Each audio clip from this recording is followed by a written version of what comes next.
Welcome back to another technical deep dive here in the debug zone. Today we're tackling a big question and breaking it down with insights from other users.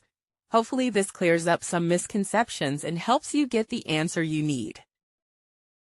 So buckle up, stay a little curious, and let's jump right in.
And that's a wrap.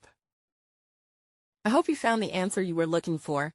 If you did, take a second to hit that subscribe button. It really helps out. And let me know in the comments which solution worked best for you. See you next time in the debug zone.